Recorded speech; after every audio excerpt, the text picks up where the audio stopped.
नमस्कार, प्रणाम, जय हिंद। बिहार स्वास्थ्य विभाग में एक भर्ती आई थी एएनएम की, जिसमें सीटों की संख्या थी 10,709 और इसमें जो है ज्वाइन हुए हैं मात्र 7500, यानी बहुत सारी सीटें इसमें खाली है। ये जब भर्ती निकली उसके बाद से ये हाई कोर्ट में गया था और हाई कोर्ट के बाद ये सुप्रीम कोर्ट में गया और सुप्रीम कोर्ट में ये भर्ती अब आखिरी दौर में है। ये केस अब आखिरी दौर में है। जो लास्ट टाइम सुनवाई हुआ था उसका जो ऑर्डर की कॉपी जारी कर दी गई है सुप्रीम कोर्ट के द्वारा। तो माननीय सर्वोच्च न्यायालय के द्वारा जो ऑर्डर की कॉपी जारी करी गई है उसको जो आपको हिंदी में बताने वाले हैं कि उसमें क्या बातें कही गई है। इसके अलावा सैलरी को लेकर बात करेंगे, क्वालिफाइड और 2018 नियमावली के द्वारा जो भी आईए किया गया था उसको अलाउ किया गया है और जो है उस आईए पे जो है नोटिस जारी करने की भी बात सामने आई है। आपको जो है कंप्लीट जानकारी इस वीडियो में मिलेगी। आप अगर इस वीडियो को देख लेते हैं तो बिहार एएनएम 10,709 की जो है वस्तु स्थिति क्या है आपको पता चल जाएगा। दूसरा जो है वीडियो देखने की जरूरत नहीं पड़ेगा, चाहे आप 2018 नियमावली से हो या फिर 2023 वाले हो, चाहे आप ज्वाइन कर लिए हो या फिर आईए के तहत वेट कर रहे हो या फिर ताती तत्व वाले हो, सबके बारे में जो है जानकारी है मैं आपके साथ शेयर और साझा करूंगा। तो चलिए इस वीडियो को स्टार्ट कर लेते हैं। और चैनल को अब तक सब्सक्राइब नहीं किए हैं तो ज़रूर कर लीजिएगा और वीडियो को शेयर करना बिल्कुल मत भूलिएगा, ठीक है। अपने ग्रुप में जरूर शेयर कर दीजिएगा। सबसे पहले आप समझिएगा जो ये केस है इसमें आपको एक डेट दिख रहा होगा, ठीक है। इसमें एक डेट दिख रहा होगा 31 अक्टूबर को, कि 31 अक्टूबर 2025 को इसमें एक डेट दिख रहा होगा, tentative date, computer generated date, ठीक है। तो पहले मैं आपको बता दूं संभावना नहीं है कि 31 तारीख को जो है आपका जो है सुनवाई हो। ये मामला जाएगा नवंबर में और 14 नवंबर के आसपास जो है इस केस में सुनवाई हो सकती है और जो केस की सुनवाई होगी फाइनल सुनवाई होगी। कौन सी होगी जी? फाइनल सुनवाई होगी। पहले आप इतना समझ लीजिए कि अब जो है ऑर्डर की जो कॉपी जारी करी गई है उसी में इस बात का भी मेंशन और जिक्र किया गया है, तो उसको भी आपको बताएंगे। तो हालांकि 31 अक्टूबर का जो है डेट दिख रहा है लेकिन ये जाएगा नवंबर में। अप्रॉक्स मैं बता रहा हूँ, लगभग बता रहा हूँ कि 14 नवंबर का डेट हो सकता है। हालांकि जो है थोड़ा सा आगे पीछे भी जा सकता है, ठीक है। जो मेरे पास जानकारी है उस जानकारी के हिसाब से आप लोगों को बता रहा हूँ। तो जो ऑर्डर की कॉपी जारी करी गई यहाँ पे देखिएगा, ये वाला जारी किया गया, ठीक है। 6/10 वाला जो है क्या किया गया, ऑर्डर की कॉपी जारी करी। चलिए इसको हम डाउनलोड करते हैं और डाउनलोड करके हिंदी और इंग्लिश दोनों में समझते हैं। फिर बाकी जो आपके मन में सवाल है सैलरी और तमाम जो चीज़ें उस पर भी हम चलेंगे कि आखिर जो लोग ज्वाइन कर गए हैं उनको क्या करना चाहिए, ठीक है। ये भी हम जो है इस पर भी बात करेंगे। यहाँ पे आप देखिएगा पहला ही लाइन में लिखा गया है कि issue notice on all the जो है इम्प्लीमेंट या फिर इंटरवेंशन एप्लीकेशंस, यानी जो है जो आईए हुआ है उस आईए में सभी आईए में जो है नोटिस करने की बात कही गई है कि issue notice on all the implement या फिर जो इंटरवेंशन एप्लीकेशन, यानी इसे आईए कहा जाता है, ठीक है। पहला लाइन में यही बात कहा गया है कि सभी आईए में नोटिस इशू करने की बात कही गई है। दूसरा नंबर में क्या कहा गया है कि reply to the applications if any to file within 2 weeks from today. अगर ऐसा लगता है कि जो है जवाब देना है इसमें तो जो है आप जो है जवाब इसमें दे सकते हैं। सरकार को अगर लगता है इसमें जवाब देना है तो जो है 2 हफ्ते के अंदर जो है जवाब सबमिट करेंगी, यानी जो है सरकार की तरफ से सबमिट किया जाएगा, यानी जो मनीष कुमार सर हैं उनके द्वारा, जो सरकार के वकील हैं। आगे देखिए क्या बातें कही गई कि मिस्टर मनीष कुमार सरन जो है learned counsel appearing on behalf of the petitioners and mister Samman Vardhan Gautam learned counsel appearing on behalf of the respondents are appointed as the nodal counsel as per the circular of this court dated 3/4/2024। एक line में आपको बता देते हैं, कहा गया है कि जो मिस्टर मनीष कुमार सरन है ये जो है आपको पिटिशनर के तरफ से जो अपीयर हुए हैं इनको पिटिशनर के लिए, और जो है मिस्टर सम्मान वर्धन गौतम जो है ये जो है रिस्पोंडेंट की तरफ से जो है उपस्थित हुए हैं इनको, इन दोनों को एज अ नोडल ऑफिसर जो है क्या किया जाता है, नियुक्त किया जाता है। आखिर ऐसा क्यों किया गया है ये भी आपको बता देते हैं, ठीक है।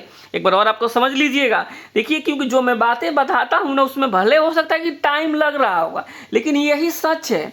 इसके बाद हम हिंदी की कॉपी भी आपको दिखा देंगे। यही सच है कि mister Manish Kumar Saran law counsel appearing on behalf of the petitioner and mister Samman Vardhan Gautam law counsel appearing on behalf of the respondents are appointed as a nodal counsel as per the circular of this court dated 3/4/2024। यानी कोई जो है internal circular जारी किया गया होगा 3/4/2024 में, उस हिसाब से यहाँ पे क्या किया गया है, इनको जो है एज ए नोडल ऑफिसर के तौर पर नियुक्त किया जाता है। क्यों किया गया है, यहाँ पे गाइडलाइन भी दिया गया है और उस गाइडलाइन के तहत इसको जो है इनको किया गया है।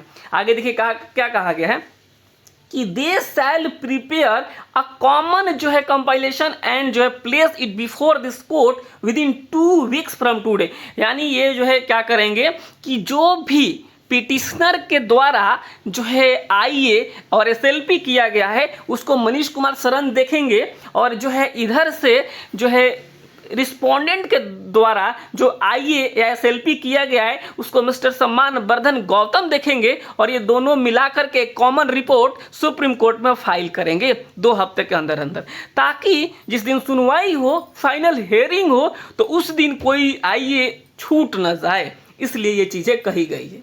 आगे देखिएगा क्या कहा गया है कि पोस्ट द मैटर ऑन 14/11/2025, यानी 14 नवंबर को इस मामले को देखा जाएगा, सुना जाएगा। तो संभावना इस बात की है कि नोडल ऑफिसर जब नियुक्त कर दिया गया है तो ये जो है फाइनल हियरिंग होगा।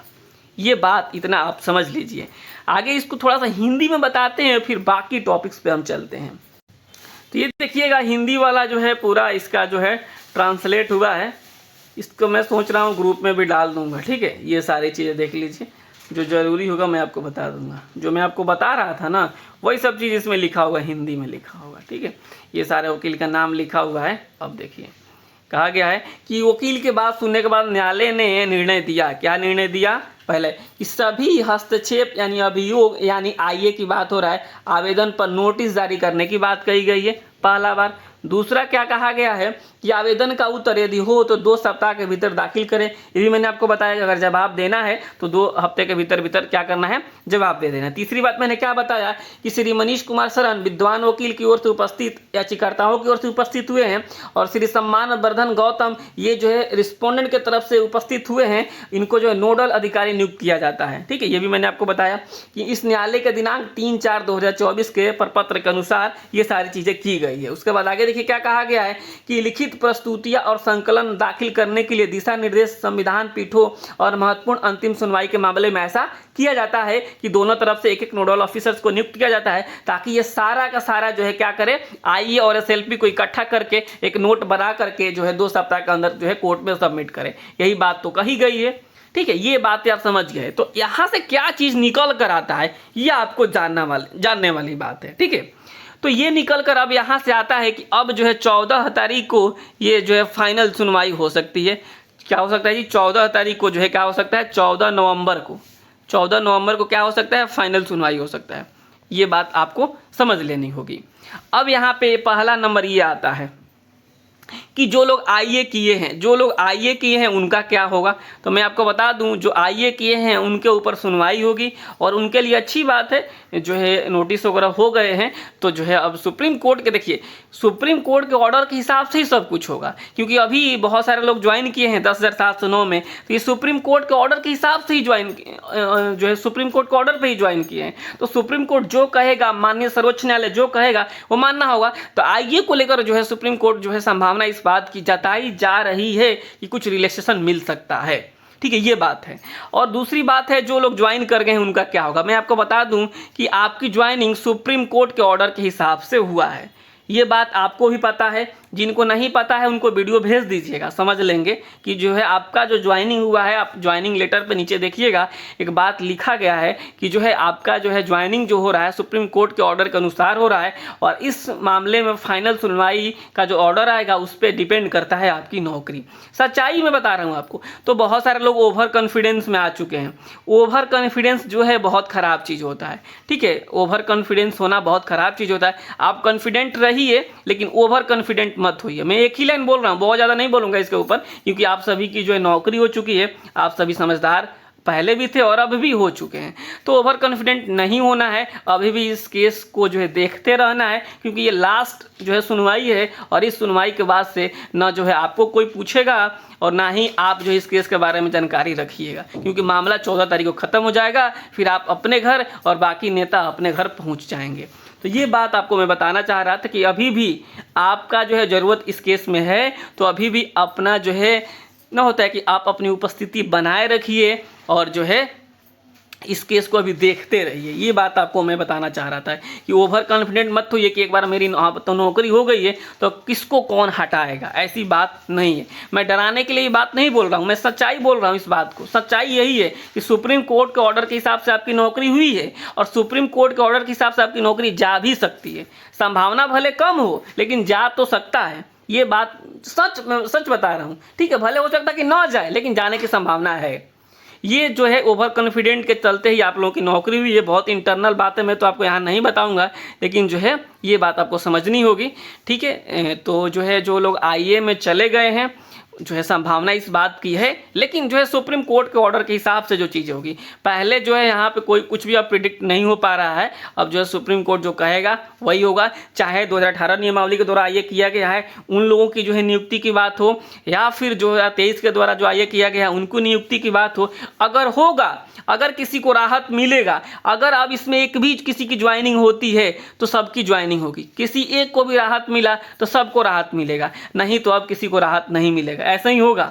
ऐसा नहीं है कि जो एक को छोड़ करके एक को ज्वाइन करा लिया जाएगा, उनको 100 सीट छोड़ करके आपको छोड़ दिया जाएगा, ऐसा कुछ होगा नहीं। अब इसमें राहत मिलेगी तो सबको मिलेगी, जो सुप्रीम कोर्ट के शरण में गए हैं उन सबको मिलेगी, और नहीं मिलेगी तो किसी को नहीं मिलेगी। यही सच्चाई है और ये सच आप जान के रहिए।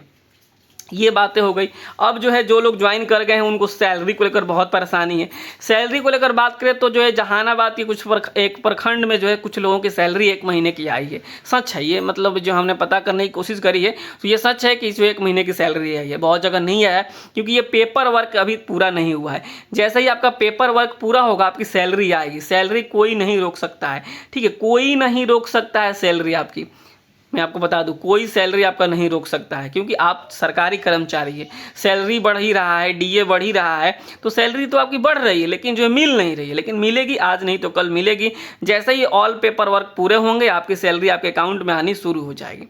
ठीक है, तो ये सारी जानकारी थी। तांती तत्वा के लिए भी अब ऐसा लगता है कि सुप्रीम कोर्ट के केस फाइनल होने के बाद ही अब आप सभी की भी ज्वाइनिंग हो सकती है और ज्वाइनिंग होगी। तो ये सारी चीज़ें समझनी है। बाकी हम अपने तरह से जो जानकारी थी मैंने आपको बता दिया। ठीक है, चाहे आप क्वालिफाइड हैं, चाहे आप नॉट क्वालिफाइड हैं, चाहे आप संविदा हैं, 18 नियमावली हैं, जो है हम लोगों को किसी से कोई विरोध नहीं है। जिनकी नौकरी हो गई अच्छी बात है, जिनकी नहीं हुई है उनके लिए लड़ाई लड़ी जा रही है, और जो डिपेंड करता है सुप्रीम कोर्ट के ऊपर, माननीय सर्वोच्च न्यायालय के ऊपर, जो है कि जो है किस तरीके से जजमेंट वहाँ पे पारित होता है। ठीक है, तो ये जो है संभवतः ओवरऑल सारी जानकारी होगी। फिर भी कुछ चीज़ें छूट गई होगी तो आप कमेंट बॉक्स में ज़रूर मुझे याद दिलाइएगा। अगली वीडियो में हम उसको भी बताने की कोशिश करेंगे। ठीक है, चलिए इस वीडियो में इतना ही रखते हैं। नमस्कार, धन्यवाद।